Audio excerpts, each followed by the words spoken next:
12 mini বক্সের জন্য আজকে ভিডিও দেখে নেব।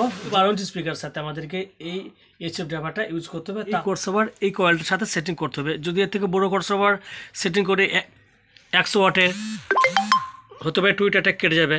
তাহলে আমাদেরকে এই টুইটারের হিসাব অনুযায়ী আমাদের এরকম এইচএফ ড্রাইভার আমাদেরকে ইউজ করতে হবে।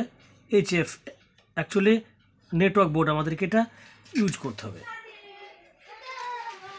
এখানে ইন কানেকশন করছি আমি, এটা পজিটিভ ইন এবং এটা গ্রাউন্ড ইন। এটা ইন কানেকশন হলে এবং আউটের কানেকশন এইচএফ এটা আউটে আছে, আউটের কানেকশনটা এটা কয়েলে কানেকশন করতে হবে।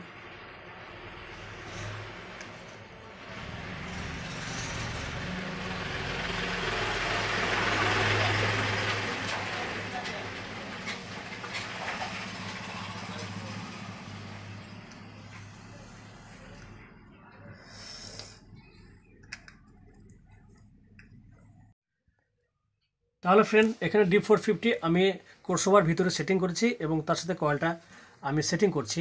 তো প্রথমেই বলা হয়েছিল যে 400 ওয়াট বা 300 watt mini speaker, actually 12 inch speaker সাথে কোন এইচএফ ড্রাইভার ইউজ করতে পারলে যে সাউন্ড কোয়ালিটি ভালো পেয়ে যাব দেখা হলো আজকে ভিডিওতে। এবং এটা আমি টেস্টিং করব ও তার সাউন্ড কোয়ালিটিও চেক করব যে একটা 12 ইঞ্চি স্পিকার 300 ওয়াট হোক বা 400 ওয়াট হোক, তার সাথে এইচএফ ড্রাইভার কী ধরনের কানেকশন করলে সাউন্ড কোয়ালিটি ভালো পেয়ে যাব। তো আমি এটা সেটিং করে ফেলেছি।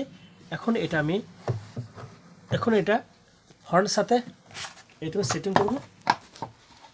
তো এরপর আমি সাউন্ড কোয়ালিটিটা চেক করব, এই টুইটার সাউন্ডটা কী ধরনের পাওয়া যায়। তো ভিডিওর সঙ্গে দেখবেন। এই ধরনের ভিডিও যদি ভালো লাগে তাহলে চ্যানেলটা অবশ্যই সাবস্ক্রাইব করে নেবে, তাহলে পুরো ভিডিও তোমরা সহজে পেয়ে যাবে। এখন এরপর আমি এটা সেটিং করছি, ওটা সাউন্ড কোয়ালিটি দেখাচ্ছি একটু পর।